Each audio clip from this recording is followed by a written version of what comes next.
Morning friend. দেখো আজকে সকাল সকাল আমি একটু ডালিয়া তৈরি করে নিয়েছি। এখানে মটরশুঁটি আর গাজর সবজির মধ্যে দিয়েছি। প্রথমে জিরা ফোড়ন, তেজপাতা আর একটু কাঁচা লঙ্কাই দিয়েছি, শুকনো লঙ্কা দেইনি। দিয়ে আমি সবজিটাকে ভেজে নিচ্ছি।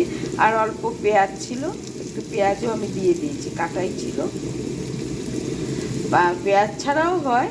আর একটু জিঞ্জার মানে আদা কুচি কুচি করে আদা দিয়ে সবজিটাকে ভেজে আমি এখানে দেখো ডালিয়াটা, এখানে আর ডালিয়া আর একটু মুগ ডাল আমি রেখে দিয়েছি, এটাকে দিয়ে দেবো। দিয়ে প্রেসারে একটা সিটি দিয়ে দেবো। নুন মিষ্টিটা পরিমাণ মতো যে যেমন খাবে, মিষ্টি তোমরা যারা খাবে দেবে একটু, নাহলে না দিলে নাও দিতে পারো। এভাবে আমি আজকের ডালিয়াটা তৈরি করছি, দেখতে থাকো।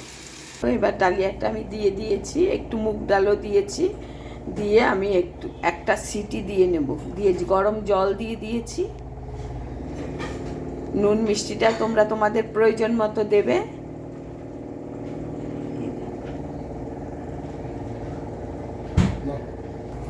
দেখো ডালিয়াতে একটু কিশমিশও দিয়ে দিলাম। কিশমিশও দেওয়া যেতে পারে, যে যেরকম যতটা স্বাদ করা যায় আর কি। আর সিম্পল খেলে সিম্পলও খেতে পারো। যখন হয়ে যাবে আমি একটু ঘি দিয়ে আজকে ডালিয়াটা খেয়ে নেব।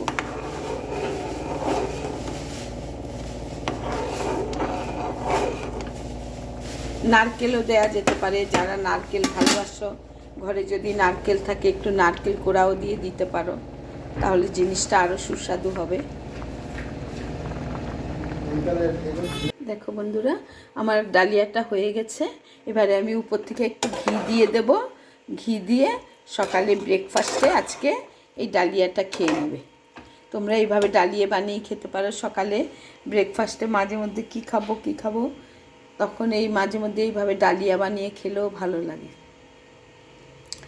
রেসিপিটি বলে দিলাম, ঠিক এইভাবেই করবে। আমি একটু কিশমিশ দিয়ে দিয়েছি এতে, এবার ঘি দিয়ে দেব। এই যে আমি এই ঘিটা ইউজ করলাম বন্ধুরা, দেখো কাউ ঘি, একটু জিআরবি কাউ ঘি। ঘিটা খুবই ভালো। এই ঘিটা আমি আজকে দিয়ে দেব। এই যে ঘিটা আমি দিয়ে দিলাম।